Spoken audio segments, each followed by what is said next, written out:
Yo soy el doctor Laurencio, anestesiólogo del Hospital María Auxiliadora. Conmigo vamos a hacer 2 clases teóricas, uno que es relajantes neuromusculares y la otra que es oxigenoterapia, ¿ok? Los casos clínicos se basan en la parte teórica y ya los seminarios sí, creo que ustedes cada uno se dividen en los seminarios para que lo puedan exponer. Eh, en la exposición ustedes pueden preguntar cuando estamos en el transcurso de ¿no? de la exposición o también puede ser al final, no hay ningún problema, ¿ok? Así que chicos estén al tanto. ¿Quién es la delegada del grupo? Yo, doctor. Buen día.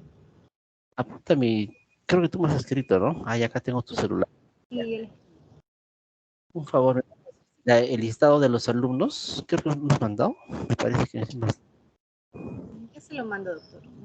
El listado de los alumnos en Excel. Y al lado derecho me pones 4 espacios, ¿no? Para 4 notas, 2 notas de seminarios y 2 notas de casos clínicos.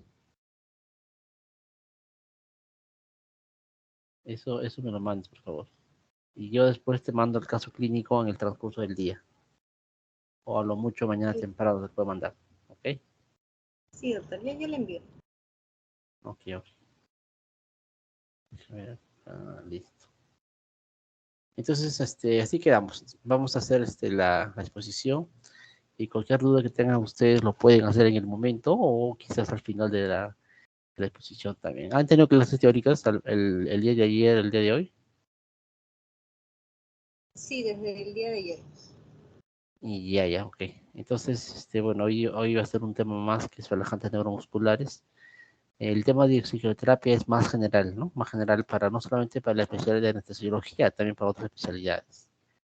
A ver, en anestesia hay 2 tipos. Generalmente lo que se usa es la anestesia regional, donde el paciente muchas veces está consciente. Hay un bloqueo selectivo de la zona que se va a operar, ¿no? Por ejemplo, uno se opera de una hernia inguinal, entonces se coloca una vez una anestesia regional y solamente esa zona, los miembros inferiores se bloquean, un bloqueo sensitivo y motor, ¿no? Entonces la cirugía se realiza sin ningún inconveniente. En cambio, la anestesia general son 3 condiciones obligatorias. Las condiciones son de que el paciente esté inconsciente, o sea, de que el paciente está dormido, para eso se usa hipnóticos. Y la otra condición es que el paciente no tenga dolor. Para eso usamos pues lo que es opioides, ¿no? Podría ser fentanilo, romifentanilo, morfina, pitirina, etc.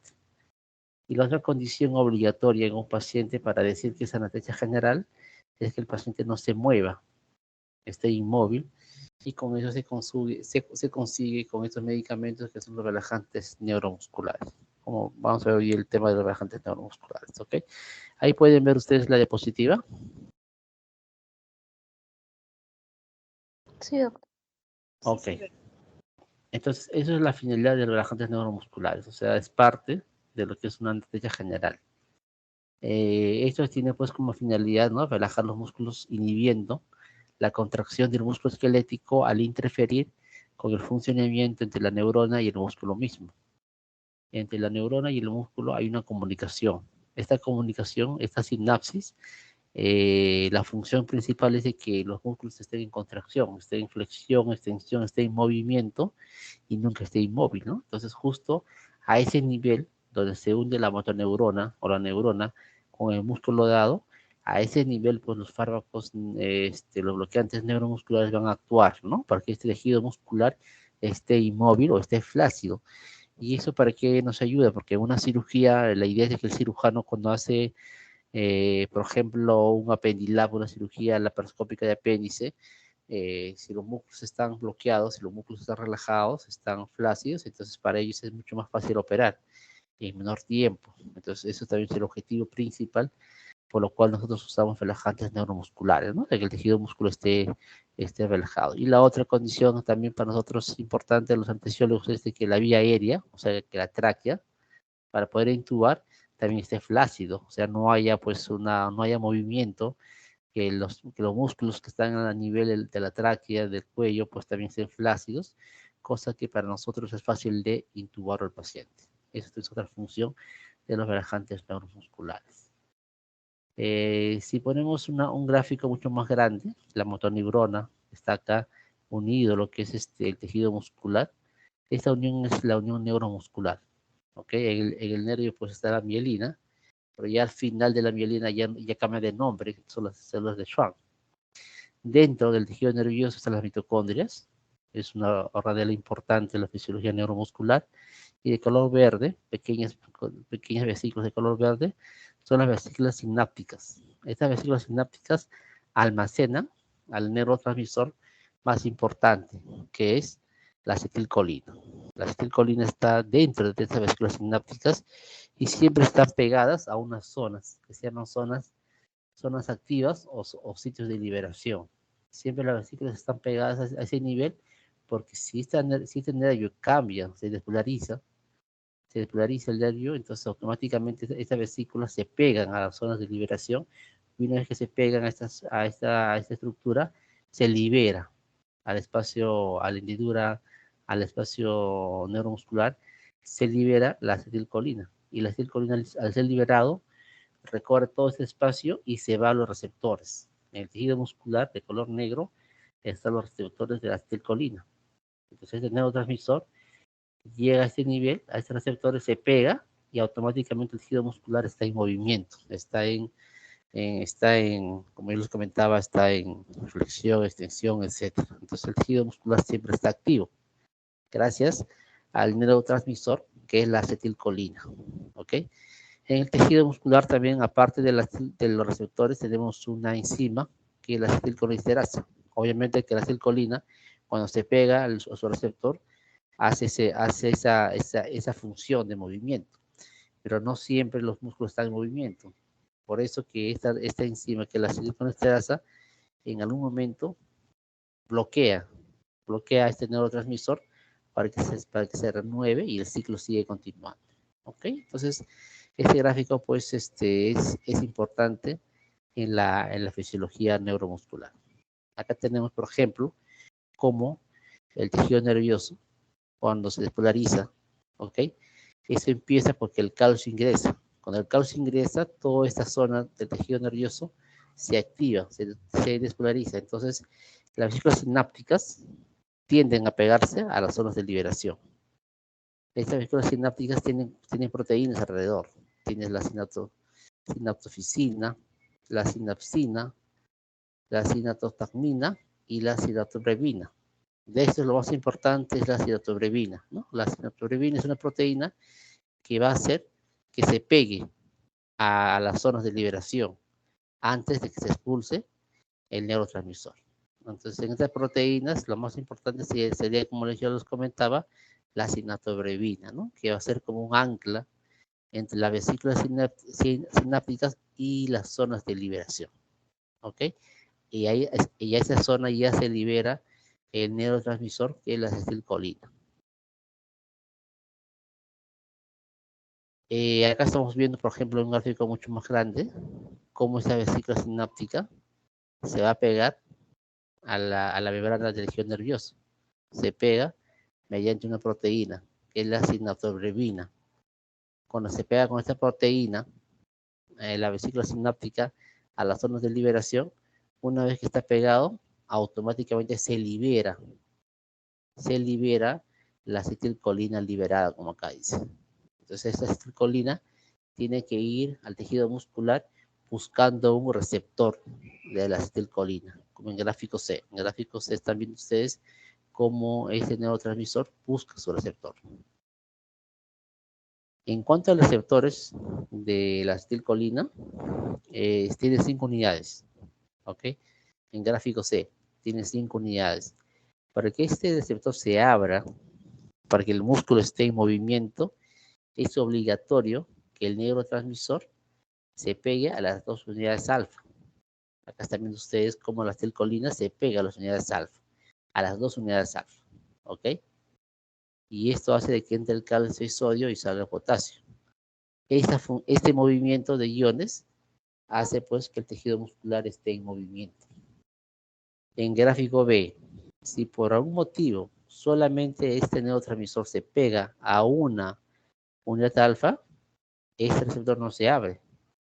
Por lo tanto, el tejido muscular está inmóvil, está flácido. Si por algún otro motivo este neurotransmisor, como en gráfico B, no se pega a ninguna unidad alfa, igual sigue cerrado. Al seguir cerrado, entonces no cumple pues el tejido muscular su función de estar activo, ¿no? De estar en movimiento. Obligatoriamente tiene que pegarse a las dos unidades alfa para que este neurotransmisor cumpla su función. Es por eso que los relajantes o los fármacos, como el gráfico D, basta que se una a una unidad alfa, bloquea automáticamente. Al bloquear, no se abre el receptor. Entonces el paciente entra en un estado de flacidez muscular, por lo cual pues esto facilita, ¿no? una intervención quirúrgica. En este gráfico estamos viendo el ciclo de este neurotransmisor, que es la acetilcolina. Una vez que la acetilcolina se libera, se pega a su receptor, ¿ok? Cuando se pega a su receptor, la acetilcolina, en este momento, el tejido muscular está en movimiento. Pero esto no es por siempre. Este neurotransmisor se puede decir, es separada en dos partes, en la colina y en acetato, mediante una enzima que es la acetilcolincerasa. La acetilcolincerasa lo divide a este neurotransmisor en dos partes. En acetato, que se va a la vía sanguínea, y la colina, que ingresa al tejido nervioso. Cuando la colina reingresa al tejido nervioso, se une a un producto de las mitocondrias llamado acetilcoenzima A. Al unirse la acetilcoenzima A con la colina, forma la acetilcolina. Y la acetilcolina, cuando está formado, busca su vesícula sináptica y ahí se almacena. Y entonces el ciclo continúa siempre, ¿no? Para que el tejido muscular, pues, cumpla su función. Bien, ya viendo la parte anatómica, fisiológica, nos vamos a la parte farmacológica. La clasificación generalmente se basa por el mecanismo de acción, los desvalorizantes y los no desvalorizantes.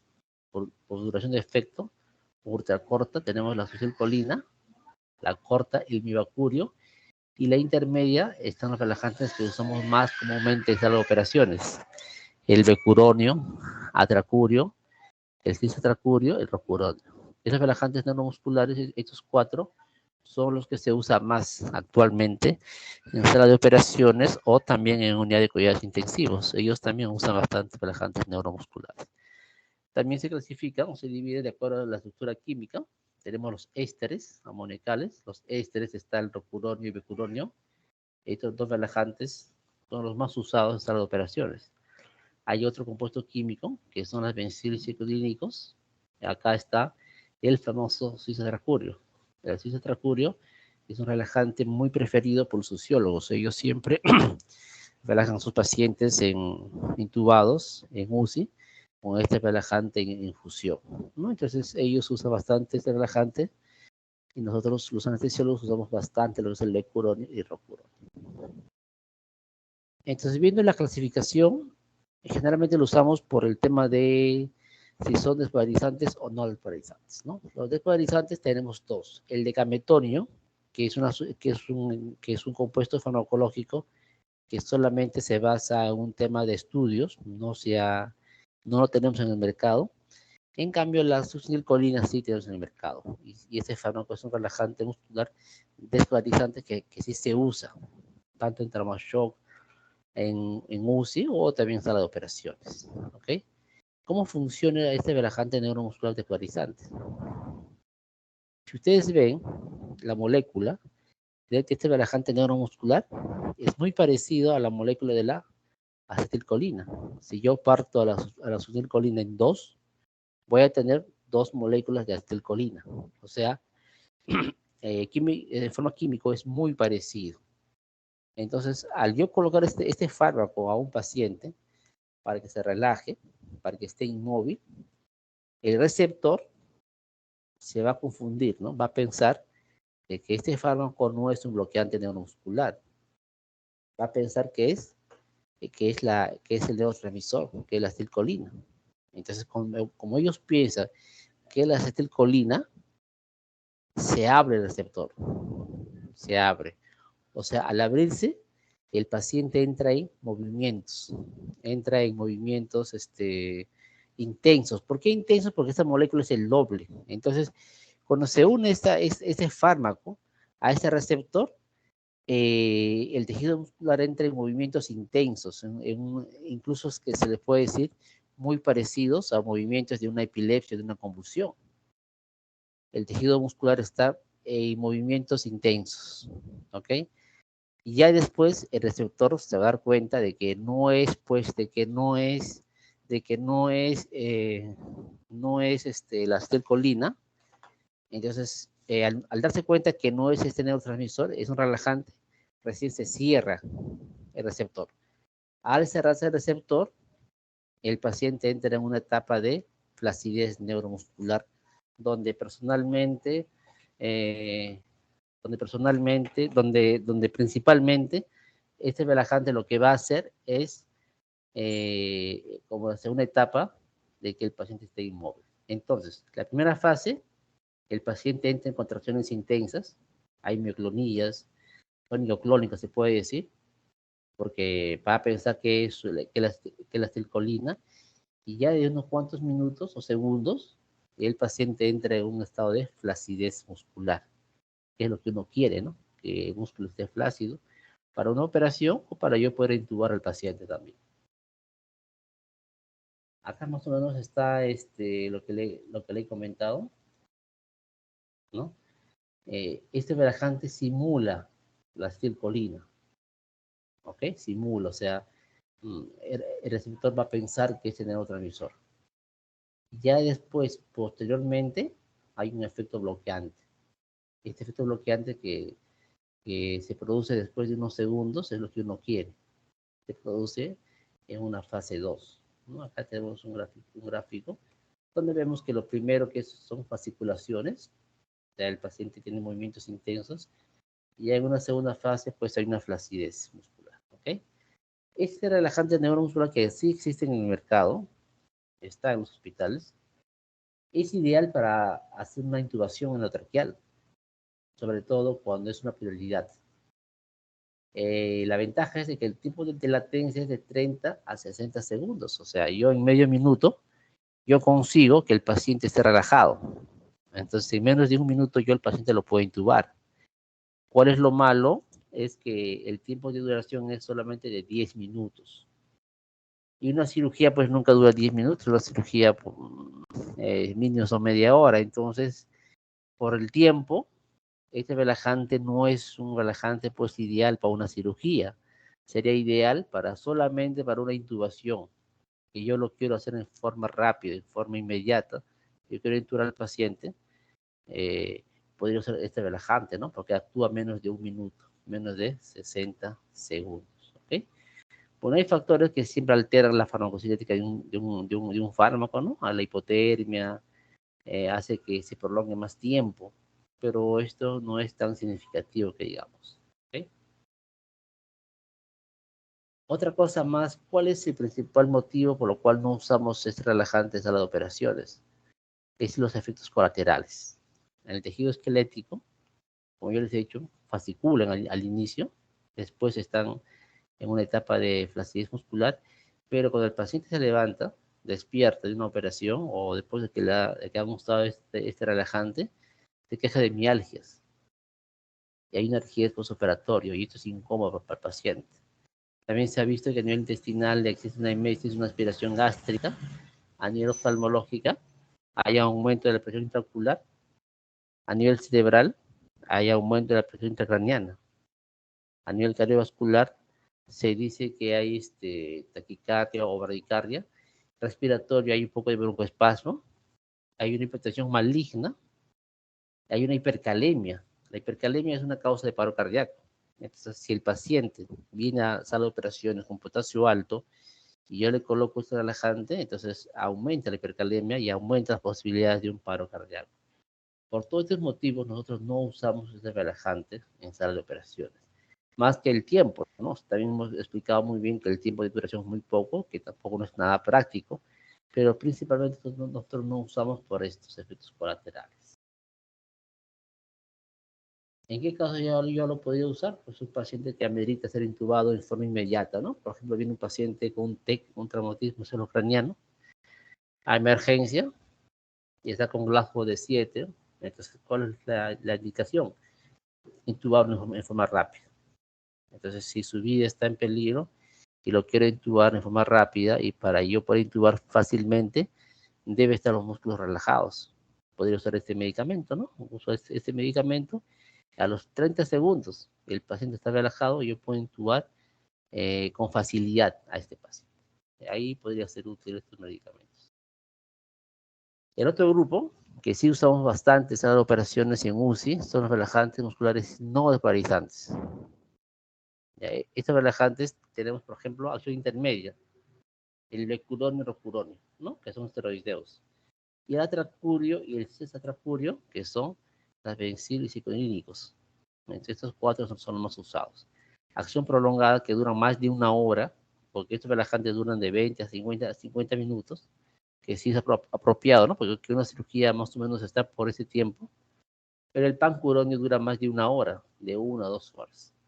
No se usa porque se ha demostrado que hay muchos efectos colaterales, ¿no? Hay mucha liberación de histamina y taquicardia, anafilaxia, y por ese motivo ya no se usa actualmente este relajante de acción prolongada. Los demás, el Nivacurio, el Gantacurio, generalmente son productos de estudios. ¿Y cómo actúa estos relajantes musculares no desparalizantes?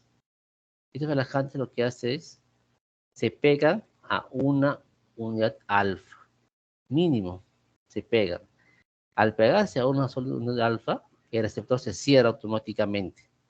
Al cerrarse, ya no actúa el neurotransmisor que es la acetilcolina. Entonces, si no actúa el neurotransmisor, el paciente entra en una flacidez neuromuscular o entra en una inmovilidad neuromuscular. Entonces, ahí se consigue lo que es el bloqueo neuromuscular, ¿no?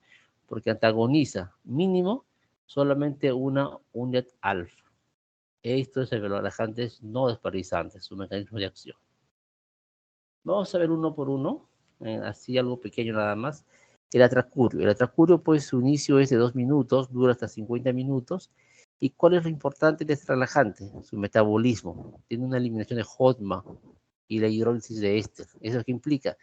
De que este relajante, su eliminación o su farmacocinética de lo que es la eliminación es a nivel plasmático. O sea, no tiene nada que ver con el hígado o el riñón. Acuérdense ustedes que casi todos los fármacos, la mayoría de los fármacos, pasan por el hígado o pasan por el riñón. Si un paciente tiene una alteración a ese nivel, lo más probable es que estos fármacos se comprometan su farmacocinética y farmacodinámica. Pero en este relajante, como dice bien claro, el metabolismo es de HODMA o de éster.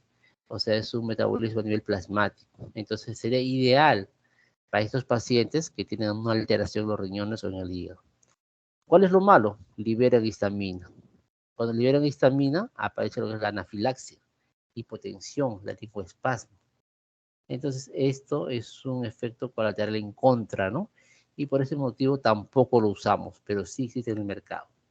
Lo bueno, como hemos dicho, se puede usar en pacientes con falla renal o hepático, porque su metabolismo es independiente de estos órganos. A raíz de que ese fármaco, que tiene una eliminación de HODMA, y lo malo es efectos colaterales, que libera histamina, aparece otro fármaco, que se puede decir que es un fármaco, el primo del otro, ¿no? Que es el famoso cisatracurio. El cisatracurio actúa igual, el mismo tiempo de latencia, el mismo tiempo de duración, y los efectos colaterales acá dice toxicidad de la adenosina. Es un producto metabólico a nivel neurológico, pero clínicamente es insignificante y no aparece que libere histamina. Entonces, este fármaco es muy parecido al atracurio, su metabolismo y eliminaciones de HODMA, ¿ok? De HODMA, o sea, nada con el riñón, nada con el hígado, ¿ok? Y la ventaja es que sus efectos colaterales es mínimo, ¿no? O sea, no tiene mucha importancia clínica, se podría decir. Entonces, este relajante es lo ideal en aquellos pacientes con antecedentes de a un problema renal o a un problema hepático. Y es más, este relajante se usa bastante en unidades de cuidados intensivos, ¿no? Ahora último que ha estado de moda el COVID, ha sido uno de los relajantes más usados, ¿no? Y tanto así que ya no había en el mercado para la cantidad de pacientes. Tenemos otro grupo de estos relajantes no desvalorizantes, que son los ésteres, el lecuronio. El lecuronio pues actúa a los 2 o 3 minutos, duran casi 50 minutos, pero miran acá, ¿no? El metabolismo y su eliminación tiene que ver siempre con el hígado o con el riñón. Entonces, con mucho cuidado ese relajante, cuando el paciente está comprometido en sus órganos, tanto los riñones como el hígado. Efectos colaterales, dice que baja un poco la frecuencia cardíaca, pero en sí es algo insignificante.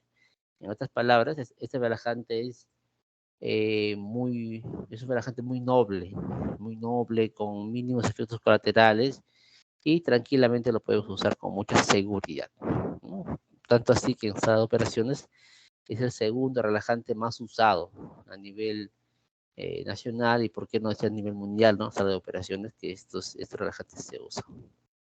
El relajante más usado, y porque tiene algunas ventajas, en sala de operaciones es esto, el rocuronio. El rocuronio, pues, actualmente en los hospitales ha desplazado al becuronio. Y a pesar que el becuronio, como ustedes ven, el becuronio es un relajante muy noble, ¿no? Efectos colaterales es casi nada, efectos colaterales. ¿Por qué el rocuronio ha desplazado? Lo que sucede es que el rocuronio empieza a los 2 minutos y dura 50 minutos más o menos. Pero si yo le agrego el doble de dosis, no 0,6 como está acá, acá dice la dosis es de 0,6, le pongo 1,2, o sea, duplico la dosis al inicio, el tiempo de latencia no será 2 minutos, será 1 minuto, muy parecido al relajante que es la succinilcolina. Entonces, si yo quiero al paciente intubado de forma rápida, ¿qué hago? Uso rocuronio, doble de dosis y actúa al minuto. ¿Ok? Y bueno, como es un éster, también hay que tener mucho cuidado con los riñones, con el hígado, porque acá sí, pues la eliminación tiene que ver mucho con estos órganos. Efectos colaterales, dice que libera histamina, pero es mucho menor, es poco, ¿no? Es manejable sus efectos colaterales cuando libera histamina. Realmente te da un poco de rash, pero a los minutos desaparece solo, sin ninguna aplicación de ningún otro fármaco. Este relajante se usa bastante en sala de operaciones. Acá hay un cuadrito donde estamos viendo todos los relajantes neuromusculares como el atracurio o el atracurio, ¿no? Su eliminación es por HODMA, su metabolismo. También tiene un poco de eliminación de riñones en el hígado, o sea, algo llegan pues, pero es mínimo, es un porcentaje mucho menor. Casi todo es a nivel plasmático su eliminación. En cambio, el becuronio, el rocuronio sí, pues, ¿no? Tiene que ver bastante con los riñones, con el hígado, entonces con mucho cuidado. ¿Ok? Siempre cuando el paciente viene a consultorio o antes que vaya a sala, se le hace una evaluación preoperatoria. En esa evaluación preoperatoria, lo más importante para nosotros es saber qué fármacos el paciente consume en forma crónica. Como ustedes sabrán, en farmacología casi todos los fármacos se van al famoso citocromo P450, ¿no? Ahí casi todos se metabolizan.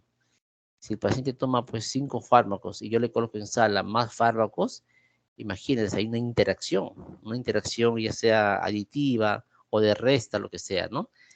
Lo que me interesa acá es las interacciones que aumentan el tiempo de duración o que potencian estos relajantes neuromusculares. Si el paciente es psiquiátrico, toma ansiolíticos, ¿ok? O es hipertenso, toma bloqueantes de canal de calcio, bloqueantes beta, o algún antibiótico, como los aminoglucosos, la clindamicina, entonces estos pacientes lo más probable que su tiempo de duración no va a ser de 50 minutos, será un poquito más. O sea, eso nos va a ayudar a nosotros prever, ¿no? Prever, saber que este paciente, su metabolismo de este relajante no va a ser pues en menor tiempo, en un tiempo establecido, sino es mucho mayor. ¿Ok? Para eso nos sirve. Hay fármacos que antagonizan, o sea, disminuyen el tiempo de duración, pero es algo insignificante, no es pocos, nada más son pocos minutos, por eso que no se le considera. En cambio, para nosotros lo más importante es los fármacos que potencian a estos relajantes, ¿no? Este grupo de fármacos. ¿Okay? Los medicamentos como tal, hay que ver qué tipo de población o qué tipo de pacientes, ¿no? Acuérdense ustedes que cada grupo etario, cada grupo especial de pacientes es muy diferente. Los ancianos de por sí, pues, su metabolismo está disminuido, ¿no? Por ende, un relajante neuromuscular no desparalizante ya no será pues de una hora, va a durar, o sea, va a ser mucho más tiempo, ya que su metabolismo es mucho más lento, entonces este fármaco va a estar en el cuerpo mucho más de una hora. Por eso que acá te recomiendan disminución de la dosis para este relajante. Acá dice bien claro, ¿no? Hay que disminuir la dosis. Por ejemplo, si el Rocuroni era 0,6 por kilo, a un anciano le damos 0,4 por kilo. O sea, eso es una recomendación, ¿no? Porque en ellos es más lento el metabolismo. En estos casos sería ideal, pues, estos medicamentos como el atracurio o el famoso citracurio, ¿no? Porque estos medicamentos, como no pasan por el hígado o por el riñón, entonces en los ancianos sí tendrían su ventaja, tendrían su lugar, se podría decir, ¿no? El otro grupo importante, ¿cuál es? Los obesos. Los obesos tienen tejido graso. Todo fármaco que entra al cuerpo se metaboliza al hígado, pero también se almacena en la grasa. Entonces los fármacos prolongan su tiempo de duración. Es por eso que si yo coloco un relajante no desparalizante, debería poner por su peso ideal, no el peso real, sino por su peso ideal de un paciente, ¿no? Si un paciente mide 1,50 y pesa 100 kilos, yo no voy a multiplicar por 100 kilos, yo tengo que multiplicar por su peso ideal. Si mide 1,50, su peso ideal sería 50 kilos, multiplico por 50. Eso es lo que acá te recomiendo. El único relajante que sí se coloca por su peso real es la succinilcolina. ¿Okay? Y obviamente que todos te recomiendan que si usas relajante tienes que monitorizarlo, cómo está ese relajante. En los nefrópatas, como hemos quedado bien claro, los nefrópatas por lo ideal sería el atracurio o atracurio, ¿no? Porque ellos nada tienen que ver con los riñones. Y si yo coloco un relajante esteroideos, como el rocuronio, tengo que ver su dosis, ¿no? Tengo que bajar la dosis bastante, porque en estos pacientes nefrópatas, pues se prolonga el tiempo de acción de estos fármacos, ¿ok? Y un paciente nefrópata no se coloca succinilcolina, porque un nefrópata de por sí tiene potasio alto, ¿no? Ustedes van a ver, por ejemplo, los que tienen hemodiálisis o fallas renales de estadio 4, hasta 3 incluso, el potasio tiende a elevarse. Si yo coloco la famosa succinilcolina, pues puede empeorar. Entonces, todos estos pacientes hemos visto que a todos hay que bajarle la dosis, ¿no? Por el tema de que están comprometidos sus órganos. Se baja la dosis recomendada. En cambio, en los quemados no. En los pacientes quemados, los receptores sufren una alteración. Los receptores de la acetilcolina se transforman a unos receptores de tipo fetales y maduros, se llama. ¿Y esto qué genera? Una resistencia a los relajantes neuromusculares. Por lo cual acá nos recomienda, al contrario que otros casos, es aumentar la dosis, porque hay una resistencia. Entonces, en los quemados, cuando vienen a las operaciones, hay que darle más dosis de relajante neuromuscular. ¿Ok? Y lo que sí tampoco se puede usar es la succinilcolina, ¿no? Porque un paciente quemado, el potasio está alto, más o menos de 1 a 2 años. Si ya pasaron los 2 años de quemado, pues se podría usar la succinilcolina sin ningún problema. Como ustedes ven, es bien difícil saber, pues, cuánto tiempo dura un relajante en un paciente, porque hay muchos factores, ¿no? El factor número 1, capaz algún medicamento está consumiendo que hace interacción, o es un anciano, o es un obeso, o es un joven, pero no sabemos capaz si ya su tema renal está comprometido, porque el hecho de que tenga una creatinina normal, que es un examen numérico, no garantiza de que sus riñones estén sanos, pueden sus riñones estar empezando a una falla renal, ¿no? Con el tiempo a un compromiso importante. Entonces, para eso, pues, nos recomiendan monitorizar los relajantes neuromusculares intraoperatorios. nos obligan que en sala de operaciones tengas este monitor. Tengas este monitor para que nos digan si el paciente tiene relajante suficiente o ya se le acabó el efecto del relajante neuromuscular. Es un grado, una recomendación fuerte, el monitoreo de los relajantes neuromusculares. ¿Y cómo se monitoriza? Con el TOF. El TOF es un aparato que se coloca en el nervio cubital. El otro sensor se pone en el pulgar del dedo índice. Y ese TOF nos da un valor numérico. Si el paciente sale más del 90%, se puede decir que no tiene relajante en el cuerpo, o sea, se le acabó el relajante neuromuscular. Entonces, esto es importante monitorizar. También se puede poner en la cabeza, ¿no? Imagina que hay un paciente que no tenga manitos o tuvo un accidente en las manos, entonces puedes poner en la frente también el sensor. Y te va a dar el valor numérico, como yo les decía, ¿no? Para que nos clasifiquen qué tipo de bloqueo tiene el paciente. Si hablamos de bloqueo neuromuscular, hay varios tipos de bloqueo. Acá en este gráfico estamos viendo 4 grados de bloqueo. Bloqueo de recuperación, bloqueo moderado, profundo e intenso. Esos son los 4 tipos de bloqueo neuromusculares. Acá estamos viendo el TOF, tiene 4 barras, o el famoso tren de 4 también que se llama. El tren de 4 son 4 líneas de mismo tamaño. Ese paciente el TOF pues es 100%, porque las 4 líneas son de mismo tamaño. Cuando yo coloco el relajante, acá es inyección del bloqueo neuromuscular, automáticamente las 4 barras se vuelven asimétricas. ¿Ok? Y después de un tiempo, ya no aparece ninguna barra. Entonces hemos ingresado a un bloqueo intenso. ¿Ok? En un bloqueo intenso o en un bloqueo profundo, ya no existen las barras, ya no existe el tren de 4. O sea, el TOF es 0%. ¿Cómo yo diferenciar un bloqueo intenso de un bloqueo profundo? Porque si en ambos lados el TOF es 0%, ¿cómo yo los diferencio? Hay otro monitoreo que se llama los potenciales post-tetánicos, el PTC. Yo le pongo el PTC al paciente. Si me sale 0, obviamente es que es un bloqueo intenso. Pero si me sale más de 1, me sale 1, 2, 3, 5, 6, hasta 21 a veces ahí.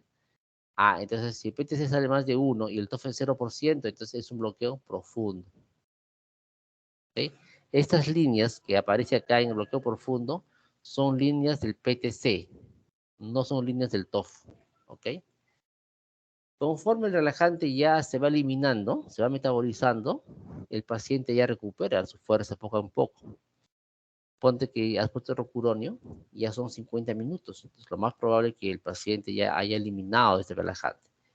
Estaríamos entrando en un grado, en un bloqueo moderado. En un bloqueo moderado aparece una hasta las 3 barritas. No aparecen las 4 barras como al inicio. Porque lo normal es que las 4 barras estén del mismo tamaño, que sean simétricos. El bloqueo moderado aparece una barra, 2 o 3. Entonces, si yo veo que mi monitor del neuromuscular me aparece una barrita o hasta 3 barras, yo digo es un bloqueo moderado.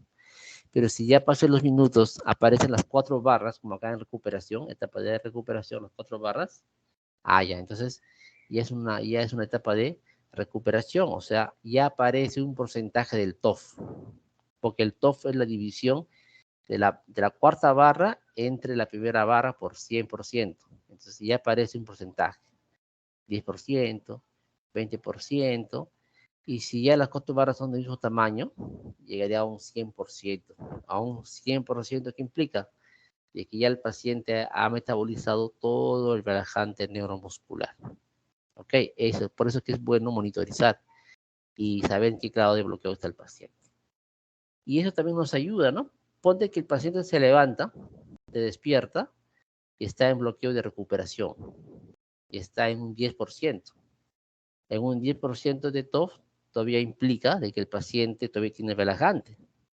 Si yo lo extubo al paciente, yo le saco el tubo, lo más probable es que ese paciente no va a poder respirar, porque hay algunos músculos que todavía están inhibidos.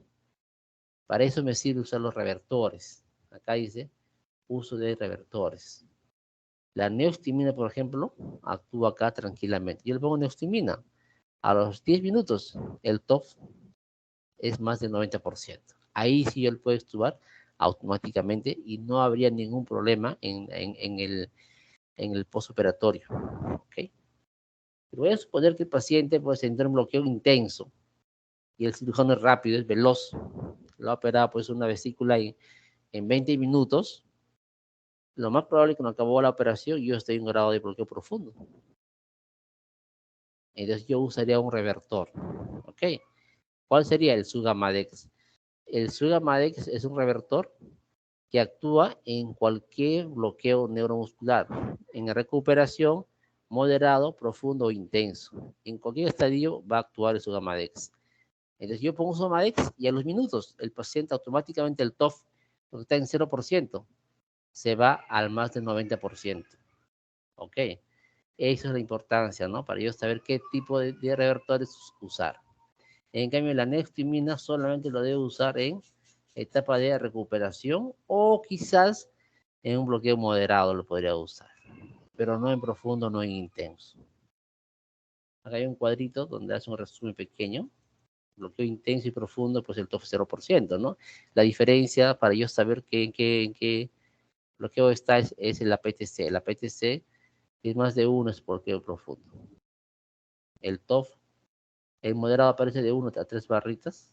El TOF es 0.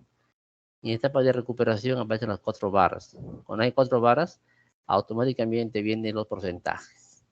¿Ok? Acá viene la pregunta. ¿Cuándo es seguro extubar a un paciente sin temor a una relajación residual? O sea, ¿eso qué significa? Cuando yo estoy seguro de que se acabó la operación, el paciente se despierta, ¿qué seguridad es de que yo el paciente le extube y el paciente no tenga todavía relajante en el cuerpo? Porque si yo lo extubo y el paciente tiene relajante en el cuerpo, lo más probable es que ese paciente me haga una falla respiratoria. Te va a decir, doctor, no puedo respirar, me canso, me agoto, taquicardia, sudoración. Entonces, ¿qué implica? Tienes que otra vez al paciente intubarlo hasta que el relajante se vaya. Entonces, el monitoreo nos dice, si el paciente tiene más del 90% de TOF, tú puedes extubarlo sin ningún problema. No va a haber hipoxia, no va a haber relajación residual. ¿Okay? Eso es la garantía. ¿Ya?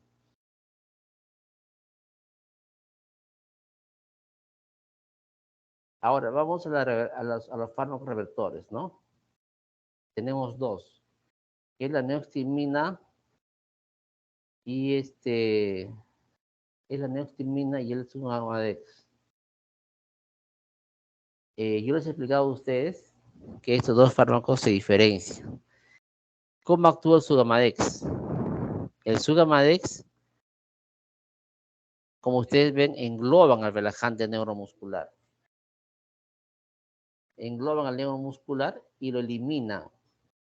Y lo eliminan. Es así como, un ratito chicos, un ratito. Un ratito, un ratito.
Chicos, ¿estamos?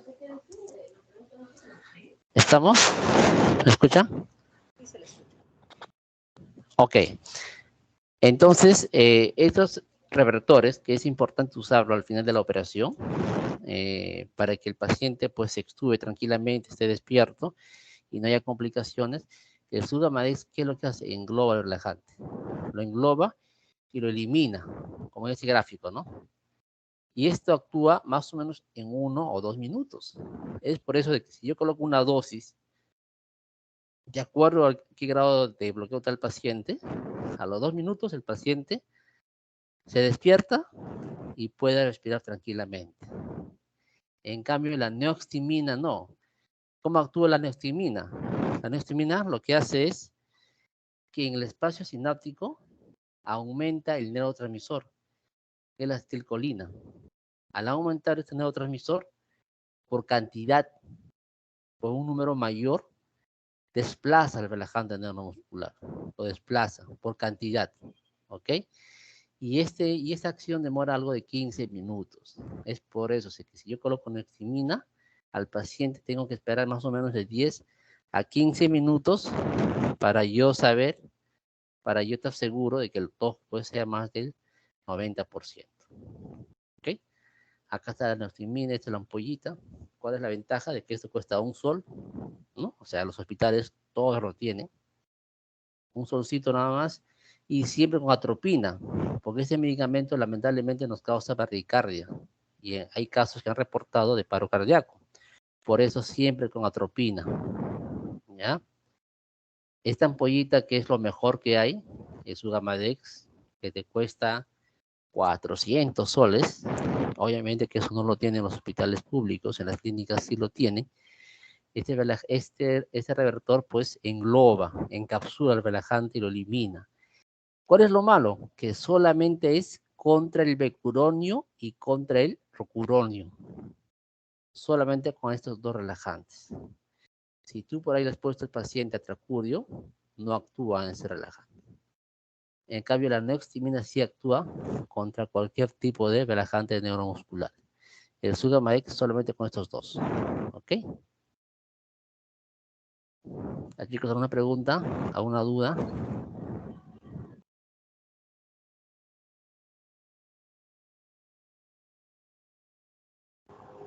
Doctor, mencionó que la succinilcolina se utiliza, que era el único que se usa con su peso real. Eh, ¿Hay algún caso en el que bien para...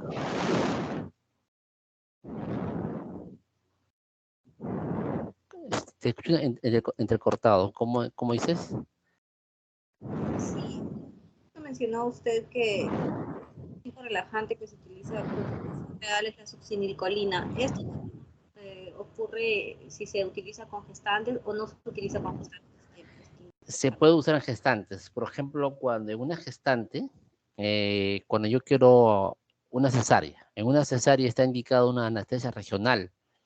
¿Ok? ¿Por qué motivo? Porque cuando nace el bebé, la gestante tiene que ver a su hijo. Entonces se le pone anestesia regional, se adormece del abdomen hacia abajo, entonces tú operas y sale el bebé. Entonces, hay una comunicación entre la madre y el bebé, ¿no?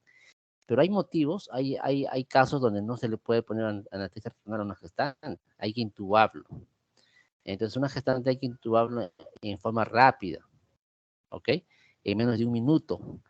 Ahí usamos succinilcolina. Le usamos ahí y le ponemos por su peso real, ¿no? Si pesa 80 kilos, por 80 le ponemos la succinilcolina y en menos de 1 minuto el paciente está intubado y a los pocos segundos el cirujano tiene que ser rápido para que el bebé pueda salir, ¿no? Porque los medicamentos que se le coloca a una gestante, los pasan los minutos, pueden pasar al bebé. Entonces, para que no haya esa complicación, nosotros o sea, hablamos con el ginecólogo para que sea rápido, ¿no? La salida del bebé. Entonces, sí, en una gestante, este relajante se usa por su peso real. Así como los obesos, ¿no? Que también es por su peso real. Está bien, doctor, gracias.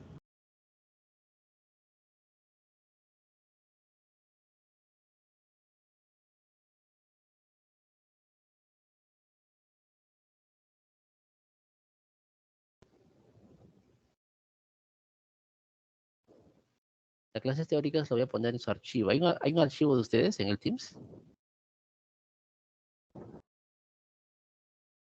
¿Tienen su archivo ustedes? Tenemos todavía, estamos en el Teams, pero no sé, todavía no tenemos ningún archivo. Me Para imagino poder que ahí, bajar, me imagino que para ahí, poder bajar la exposición y lo puedan leer, ¿no? Porque los casos clínicos se basan en la exposición sobre todo. claro, doctor, o en todo caso me los pasa a mí y yo se lo... Ok, ok. Chicos, ¿alguna pregunta, algún comentario del tema?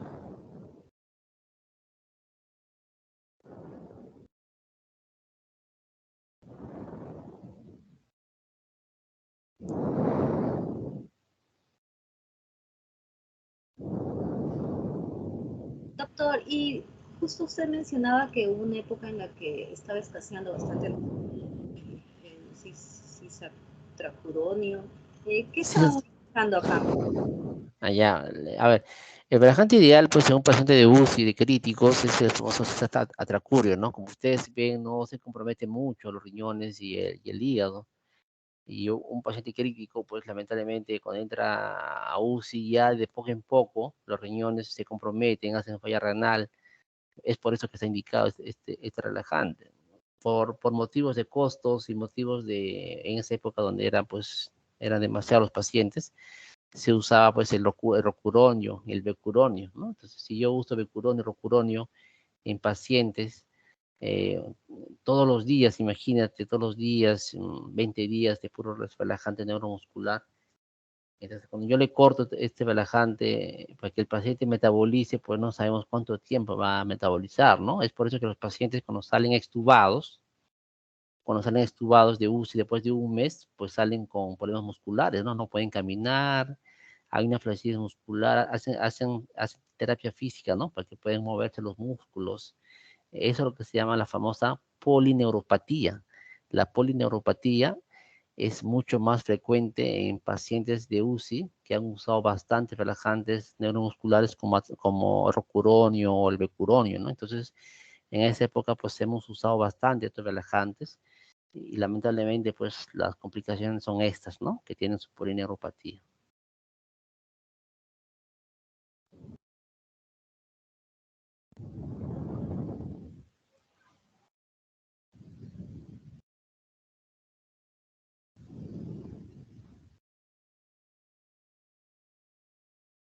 Y ahora ahí hubo épocas donde tampoco no había becuronio, rocuronio, no había. Entonces, ¿qué se hacía en esos casos? Usábamos más hipnóticos, ¿no? Le pones midazolam, propofol, morfina, o sea, lo que hemos hecho en esa época es, hemos hecho una mezcolanza de fármacos, ¿no? Para que el paciente esté inmóvil, conectado a la máquina ventilatoria, pero pues, y esto pues llevó pues muchas veces a un fracaso del paciente y fallecían los pacientes, ¿no?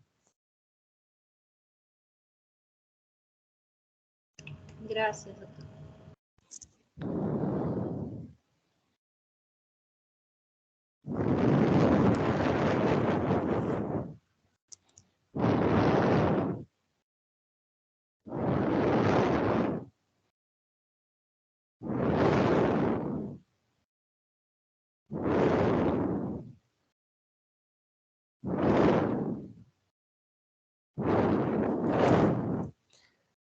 ¿No hay preguntas?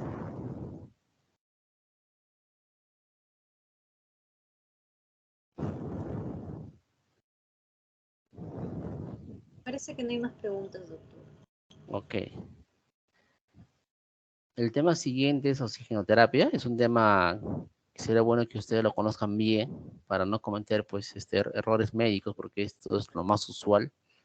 Oxigenoterapia. ¿Están viéndolo? ¿Lo pueden ver? Sí, ya se ve, doctor. Acuérdense ustedes que que el oxígeno es un fármaco, así como los cloruros de sodio que se usan para la vena son fármacos y no se debería usar en forma liberal. Hay que saber cuándo usarlo, cuál es la dosis y por cuánto tiempo. Eso es lo que siempre hay que tener en cuenta, ¿no? Estos medicamentos como el oxígeno, si yo lo uso mal, pueden tener complicaciones, efectos colaterales, y eso es lo que no queremos que uno tenga en un paciente. Entonces, por eso que lo que uno ve lamentablemente lo que uno ve en los hospitales o en centros, el paciente está con oxígeno de forma innecesaria, ¿no? O sea, le ponen su máscara de oxígeno y después lo reevalúan al día siguiente y el paciente está con su oxígeno hay horas y horas y cuando no amerita. Entonces, hay que tener cuidado, ¿ok? A ver, oxigenoterapia pues son técnicas, son procedimientos, ¿no? Donde permiten la administración de oxígeno. ¿Qué pasó acá? ¿Qué pasó?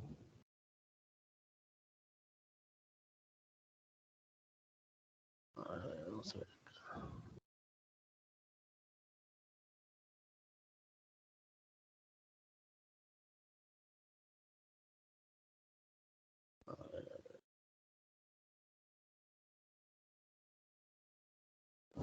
Mm,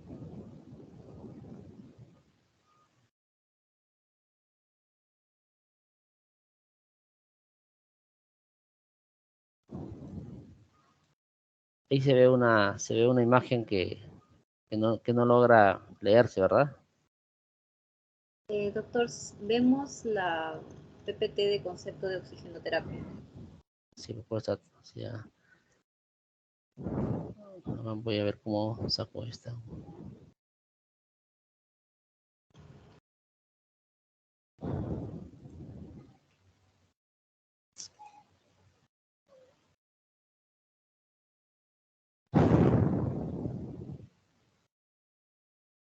Uh,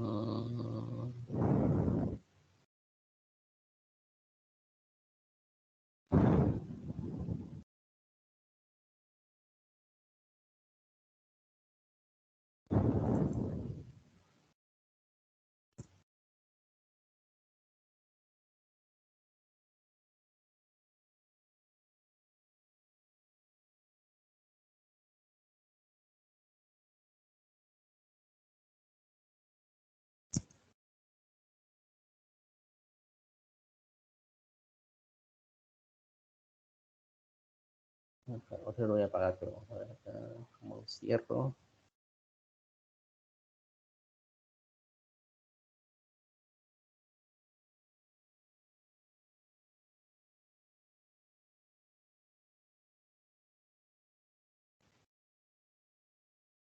Ahora sí.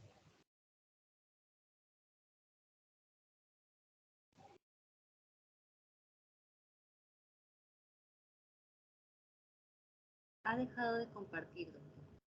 Ahorita vamos a ver, vamos a ver. Ahorita.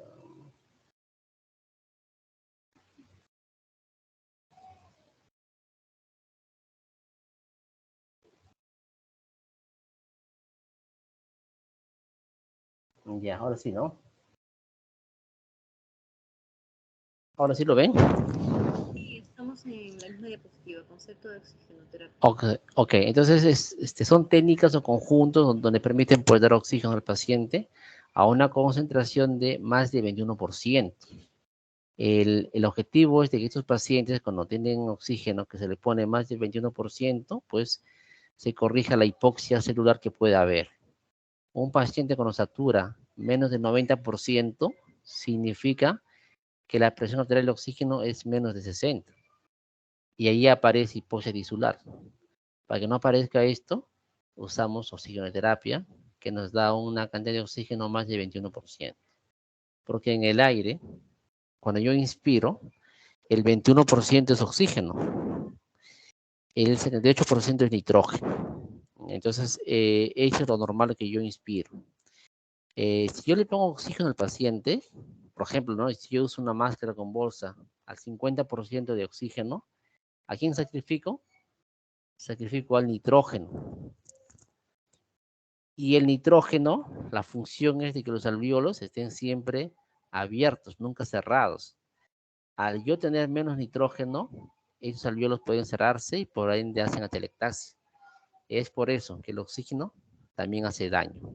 No hacen daño porque yo sacrifico el nitrógeno, porque lo normal es de que el oxígeno sea 21% nada más y el nitrógeno sea de 78%. ¿Okay? Cuando yo tengo un paciente que está con oxígeno, tengo que saber 4 valores importantes. Número 1, saber cuál es su presión arterial de oxígeno, o sea, cuál es su PaO2. Y esto aparece en el AGA. En el AGA nos da un PaO2 y el PaO2 normal es más de 80, ¿ok? De 60 a 80 es hipoxemia y menos de 60 ya es una falla respiratoria. Entonces, menos de 60, sí o sí, necesita para el paciente oxígeno. Lo otro, es bueno saber cuál es su saturación de oxígeno de ese paciente. Esto puede ser visto en el monitor o también sale en el AGA. En el AGA sale una saturación arterial de oxígeno, el CaO2 sale. O también en el monitor me sale una saturación de oxígeno. ¿Cuál es lo normal? Más de 95%. Más de 95% es lo normal en un paciente. Pero si ya baja de 92 a 95, tengo que evaluar, ¿no? Si es necesario o no el oxígeno. Pero menos de 92 sí es obligatorio usar oxígeno en los pacientes. El otro valor importante es el coeficiente, la presión arterial de oxígeno sobre la fracción inspirada de oxígeno, o sea, el PAFI. El PAFI es otro valor importante. El PAFI, lo normal es más de 400, ¿ok? De 300 a 400 se puede considerar pues, todavía normal, pero ya hay que tener mucho cuidado. De 200 a 300 ya es un distrés respiratorio leve. De 100 a 200 es un distrés moderado y menos de 100 es un distrés severo, ¿no? En esta época de COVID, casi todos los COVID han tenido pues, un PAFI menos de 100, han tenido un distrés severo. Entonces, el PAFI lo que nos sirve es ver cuál es la severidad de la hipoxia o cuál es la severidad del distrés respiratorio. Ese PAFI, pues, si yo tengo el PaO2 que está en el AGA y tengo la fracción inspirada de oxígeno, o sea, el FiO2 que yo le estoy dando al paciente, si yo hago esta división, me sale un valor, ¿no? Puede ser 100, puede ser 200, 400, pero lo normal es más de 400. Otro valor importante es el gradiente alveolar arterial. Ese gradiente alveolar arterial es una fórmula un poquito laboriosa, pero si yo uso mi aplicativo en los celulares ahora que están de moda, yo le pongo calcular gradiente alveolar arterial y yo coloco los datos que están en el AGA, automáticamente la máquina me arroja cuál es su valor, cuál es su gradiente. El gradiente alveolar arterial significa si hay un obstáculo entre el alveolo y la arteria, ¿no? Si entre ese alveolo y la arteria hay un obstáculo, entonces el gradiente aumenta. Por ejemplo, si hay pus, si hay neumonía, obviamente que el oxígeno, para que pase del alveolo a la arteria, va a haber dificultad. Entonces, el gradiente en esos casos va a ser elevado. Lo normal es hasta 15 o hasta 20 el gradiente. Hasta 15 o hasta 20 es lo normal. Pero si ya pasa este valor, entonces hay una alteración, hay un gradiente elevado. También sirve estos valores. Es por eso que un paciente que tiene oxígeno, sería ideal que yo tenga esos 4 valores importantes, ¿no? Si no tengo la infraestructura, porque un AGA es suficiente. Yo tengo un AGA, los 4 valores los puedo hallar. Pero si no tengo un AGA, lamentablemente solamente me puedo guiar por la saturación de oxígeno. Sería lo único que me pueda ayudar para yo usar el oxígeno. ¿Ok? Cuando hablamos de falla respiratoria hay 4 tipos. Lo más usual es el tipo 1, la hipoxémica, ¿no? Cuando yo en el AGA veo que el PO2 está disminuido, es la hipoxemia. Si yo en el AGA veo que el PO2 está normal, pero el PCO2 está alto, sería el tipo 2, la hipercámnica, el tipo 2. El tipo 3 sería aquellos pacientes que son operados, pasan a recuperación y como están todavía en resolución, están despertando recién y hay sedación residual, le pongo oxígeno. Esa es una falla de tipo 3, una falla perioperatoria. Si un paciente viene a traumashock sangrando, un shock hipovolémico, la hemoglobina que se pierde perjudica la oxigenación porque la hemoglobina también lleva oxígeno. Entonces, como yo tengo menos hemoglobina, yo le pongo oxígeno al paciente. Le pongo oxígeno porque está perdiendo sangre. Entonces, esa sería una falla respiratoria tipo 4. Entonces, hay 4 tipos de falla respiratoria según los libros, ¿no? Pero en sí solamente debería haber tipo 1, tipo 2, nada más, ¿no? Pero ya los libros le han aumentado el tipo 3, los perioperatorios, y el tipo 4, cuando son asociados a un shock hipovolémico, cardiogénico, etcétera, ¿no? Lo que importa más es el tipo 1 y el tipo 2. El tipo 1 es porque hay algo en los pulmones, hay un absceso, hay pus, hay sangrado, etc. Es por ese motivo que hay una lesión en el parénquima o el gradiente está elevado. El gradiente se eleva porque hay un obstáculo entre alveolo y arteria. ¿Ok?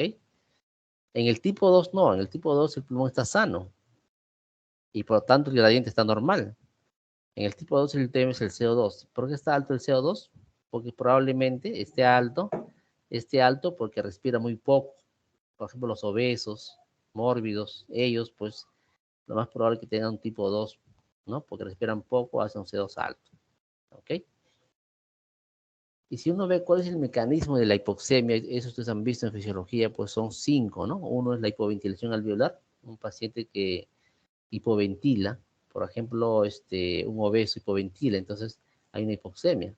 O cuando hay una alteración, ventilación, perfusión. Cuando hay una alteración en la ventilación y perfusión, por ejemplo, neumonía, ¿no? Hay pus, se altera la ventilación, pero está muy bien la perfusión, pero al final se altera esta división. El otro mecanismo es cuando hay un trastorno de la difusión. El trastorno de la difusión, por ejemplo, puede ser cuando entre el alveolo y la arteria hay una fibrosis, hay un engrosamiento de membranas, por ejemplo, la fibrosis pulmonar. La fibrosis pulmonar hace de que el oxígeno no pasa fácilmente. Entonces, hay un tema de difusión. Hay un shunt. El shunt puede ser que el paciente tenga una buena ventilación, pero una arteria está obstruida. Hay un émbolo, hay un trombo, una trombosis pulmonar. Una trombosis pulmonar, el tema está en las arterias, ¿no? O una reducción de la presión inspirada de oxígeno. Yo estoy en un incendio, cuando hay un incendio, pues hay menos oxígeno en el ambiente. Entonces ahí también hacen hipoxemia. Son los 5 mecanismos de hipoxemia en un paciente por los cuales van a meritar oxígeno. Entonces, ¿cuál es el objetivo de cuando yo uso oxígeno en un paciente? ¿Cuál es mi meta? Mi meta es de que el paciente sature más del 92%. Si llega a una emergencia un paciente satura 85%, yo le pongo oxígeno, cánula o máscara o ventre, lo que sea, pero me tiene que saturar más del 92%. ¿Ok? Como máximo, 96%. Viene un paciente adulto, satura 85%. Le pongo una máscara con bolsa, con 8 litros, y satura 98%, ya estamos excediéndonos, ¿no? Porque el objetivo es más de 92, pero menos de 96. Entonces, ¿qué hago? Bajo la dosis de oxígeno para que sea menos de 96%. Eso es el objetivo, esa es la manera correcta de usar oxígeno en un paciente. ¿Ok? ¿Qué pasa si yo le pongo oxígeno y satura 100%? Como pasa, o sea, ustedes van a ver un hospital, está con 100% saturando, está con oxígeno. ¿Qué es lo que pasa? Eso se llama manejo liberal. El manejo liberal es cuando yo llevo a un paciente que sature más del 96% con oxígeno. Es la hiperoxemia. Y la hiperoxemia nos causa mortalidad. Aumenta la mortalidad cuando hay una hiperoxemia. La idea es de que el paciente no sature más de 96 cuando usa oxígeno. Okay, eso ya está demostrado. La meta es más de 92 y menos de 96. Pero hay un grupo de pacientes pequeño que la meta es más de 88 y menos de 92. ¿Quiénes son? Los que tienen EPOC, los obesos, los que tienen problemas musculares respiratorios, por ejemplo, el Guillain-Barré, apnea del sueño. Ese grupo de pacientes están acostumbrados a saturar 91%, 92%, ese es su basal. Si por X motivos llega una emergencia y sus pacientes con 80%, le pongo oxígeno, pero la meta sería esto, más de 88 y menos de 92. Porque si yo consigo que sature más de 92%, este paciente se puede empeorar, ¿no? Porque le pongo mucho más oxígeno de lo que va a necesitar. Son poquitos casos que su meta es más de 88 y menos de 92%. ¿Ok? La mayoría es más de 92 y menos de 96%.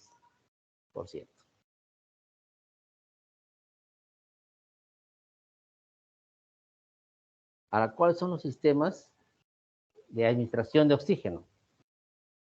Hay uno que es la ventilación mecánica, es la invasiva, ¿no? Se coloca el paciente un tubo endotraqueal a una máquina ventilatoria, es un poquito más trabajoso. Lo otro es una ventilación espontánea. Ahí es lo que yo voy a ver en esta clase, ¿no? Que son los de bajo flujo y los de alto flujo. Los de bajo flujo, está la cánula binasal, la mascarilla simple o la mascarilla de alta concentración, o sea, la mascarilla con bolsa de reservorio.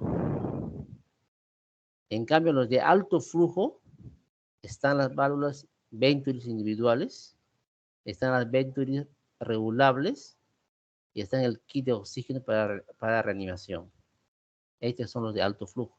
Y acá faltaría uno, que serían los cánulas binasales de alto flujo también, que ahora se ha usado bastante en esta época de COVID. Estos son de alto flujo y estos son de bajo flujo. ¿Cuál es la importancia o cómo se diferencia?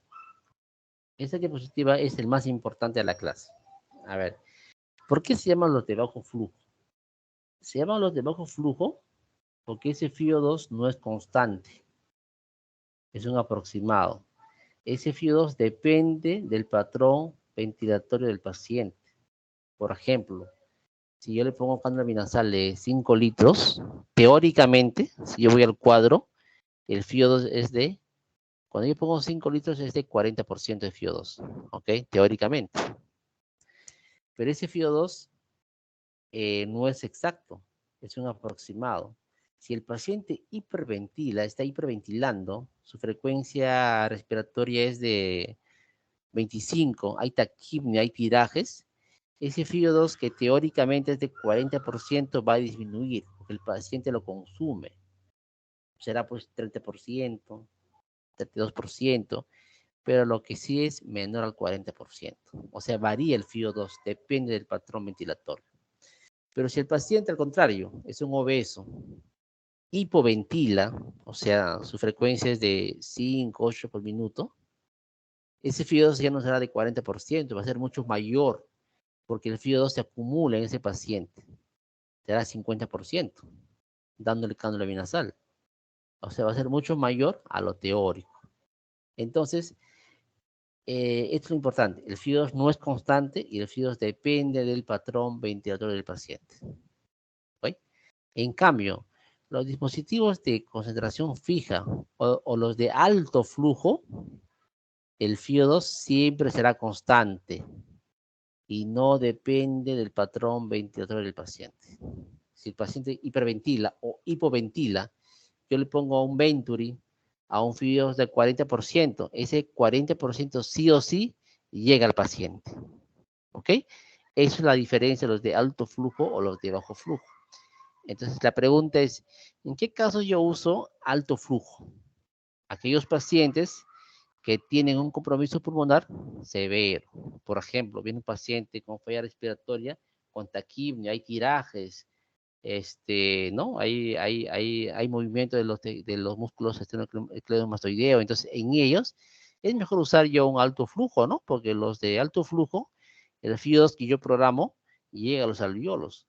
Porque si yo a ese paciente le pongo un dispositivo de bajo flujo, yo no sé si lo que estoy colocando, lo que estoy colocando lo va a llegar a los alveolos. No estoy seguro porque es un aproximado. En cambio, los de alto flujo sí. Pero si el paciente viene a una falla respiratoria todavía leve, todavía el compromiso pulmonar no está tan severo, en ellos tranquilamente puedo usar mi cánula binasal. Como ha pasado, ¿no? Hay pacientes con COVID que saturaban 80%, pero el paciente estaba caminando, hablaba, comía normal. Entonces en ellos yo uso una cánula y es suficiente. ¿Okay? En ellos sí yo podría usar los de bajo flujo. Vamos a ver uno por uno. Tenemos la cánula binasal. La cánula binasal pues, se coloca siempre a una fuente de oxígeno y es necesario que la fuente de oxígeno tenga un poco de agua porque el oxígeno seco lastima las fosas nasales, la cera.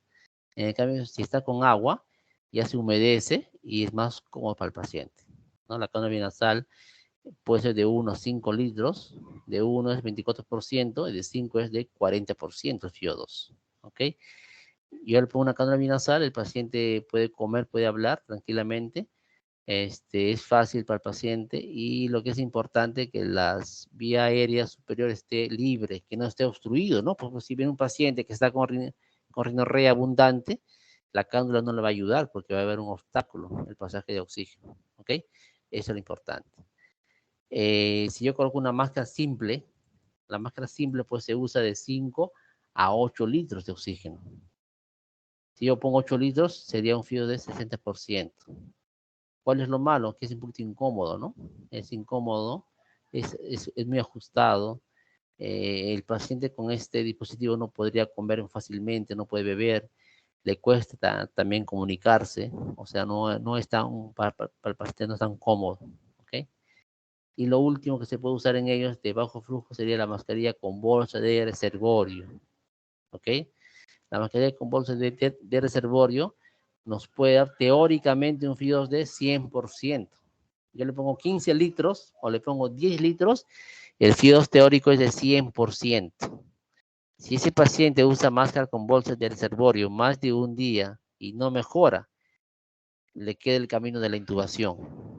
¿Ok? Si no se le intuba más de un día y no mejora con la máscara con bolsa de reservorio, lamentablemente el paciente, pues, su pronóstico es muy reservado, ¿no? Y eso es lo que ha pasado en COVID. En los COVID, pues los pacientes, ¿cuántos de ellos han fallecido con este dispositivo? ¿No? Han fallecido con una máscara con bolsa porque no había, pues, ventiladores mecánicos. Entonces, hasta acá no nos llegaban, ¿ok?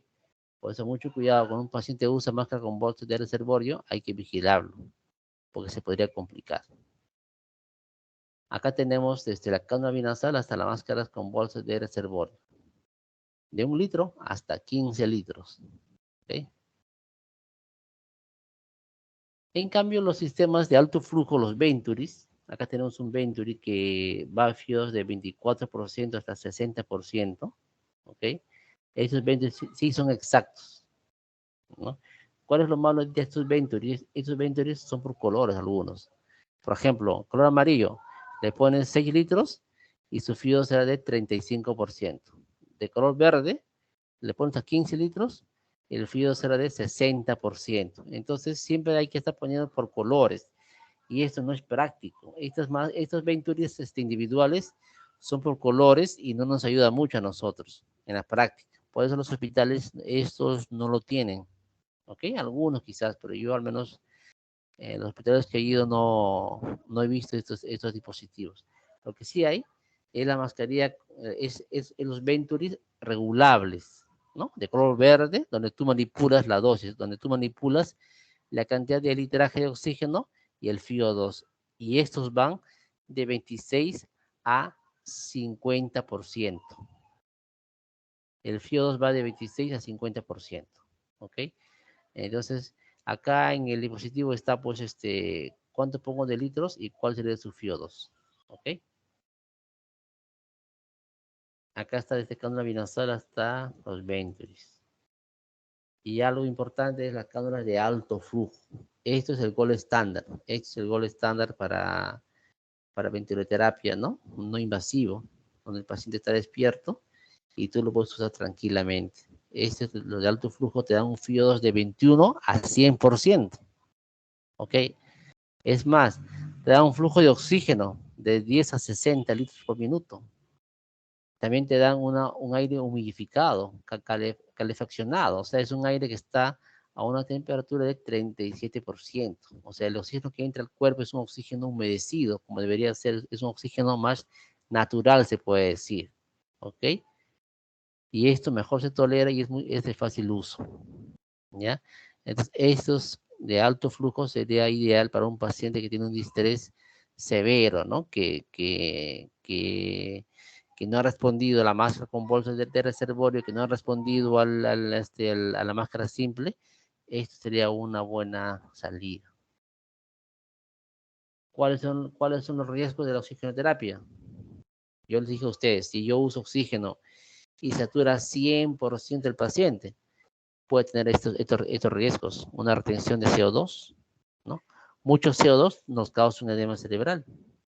Puede haber toxicidad de oxígeno. Cuando yo uso mucho oxígeno en un paciente, cuando no amerita, libera radicales libres.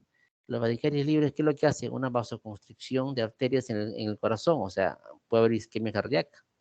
Hay una vasoconstricción de las arterias a nivel cerebral, puede ser un ACV, o a nivel renal, una falla renal. Entonces, los radicales libres comprometen todos estos órganos. Atelectasias. Cuando yo pongo paciente oxígeno, por ejemplo, pongo 50%, ¿a quién sacrifico? Al nitrógeno, hay menos nitrógeno. Al haber menos nitrógeno, los alvéolos se colapsan hasta la ectasia. Son zonas de los pulmones donde no hay una buena ventilación. Y estos son cultivos para que el paciente se haga neumonía, ¿no? Dice, no, pues he hecho neumonía intrahospitalaria. Y dice, ¿por qué he hecho neumonía intrahospitalaria? Bueno, porque está en el hospital y se contamina, ¿no? Pero la pregunta es, ¿estás seguro que ha sido por eso o ha sido que has usado oxígeno mucho tiempo y ha sido un caldo de cultivo para que estas bacterias vengan y le infectan, ¿no? Y causa una neumonía. Entonces, hay que ser sincero, ¿no? Parte de las complicaciones de un paciente en un hospital es nuestra responsabilidad. Eso también hay que ser muy conscientes. Puede haber contaminación bacteriana o también hay una sequedad de piel y de mucosas. Yo les comentaba a ustedes que el oxígeno, los de bajo flujo, es un oxígeno seco. Por más que le pongas agüita, ¿no? Ahí en la fuente de oxígeno, igual no es una temperatura adecuada, entonces eso nos puede causar pues lesiones en la piel, en las mucosas, y a veces el paciente sale pues, ¿no? Lacerado en la mucosa. Entonces, estas son las complicaciones o los riesgos de la oxigenoterapia. ¿Alguna pregunta, chicas? O chicos, perdón.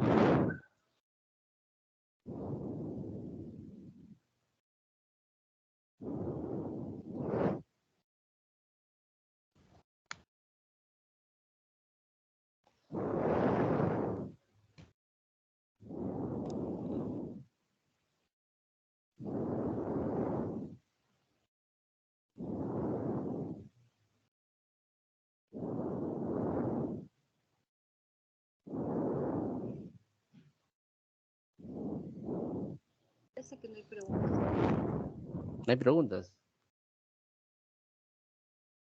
De mi parte no. Muy raro, ¿eh? Muy raro. Ya, bueno. A ver. Me dicen ustedes que no hay un archivo, ¿no? En el Teams para pasarlo. A ver, a ver.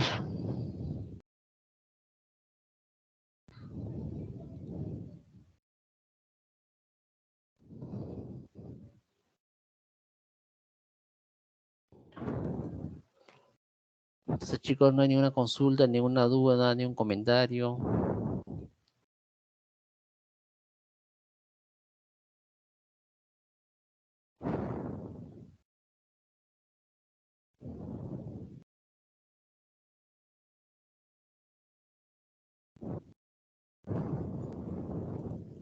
Ok.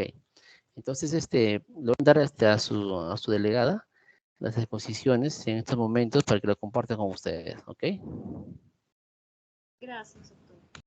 Ok, chicos, entonces, buenas tardes, nos estamos viendo en otra oportunidad. Acuérdense, los seminarios, me parece, lo que hacen la doctora Portilla en estos 8 grupos que son numerosos, lo que está haciendo es, creo que ponen 3, ¿no? 3, un seminario, si no me equivoco.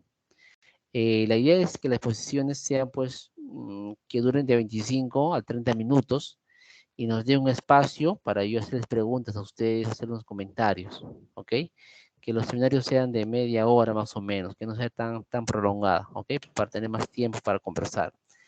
En cuanto a los casos clínicos, yo le mando el caso clínico, ustedes lo revisan ahí en su casa, y ya el día que nos toca, conversamos, ¿no? Por ejemplo, yo digo, caso clínico número 1, la pregunta tal, ¿qué opinan ustedes? Conversamos, y ustedes cuanto más partícipes son, tienen más nota, y si son asertivos, mejor aún todavía. Entonces, esas dos cosas se evalúan en los seminarios y se evalúa también en los casos clínicos. ¿Estamos de acuerdo? Sí, doctor, Ok. Sí, doctor. Entonces nos vemos el día lunes, si no me equivoco, son los seminarios. Conmigo son 2 temas, que es anestésicos locales y anestesia ambulatoria. Esos son los 2 temas que el día lunes en los seminarios. A las 10, ¿no? 11:30, doctor. ¿Cómo? ¿Cuánto? 11:30 está bien. 11:30. Ok. Sí, Entonces ahí le espero. Listo. Cuídense mucho, ¿ah? Nos estamos viendo. sí, sí, doctor. Gracias. Muchísimas gracias, doctor. Hasta Buen día. luego. Buenas tardes.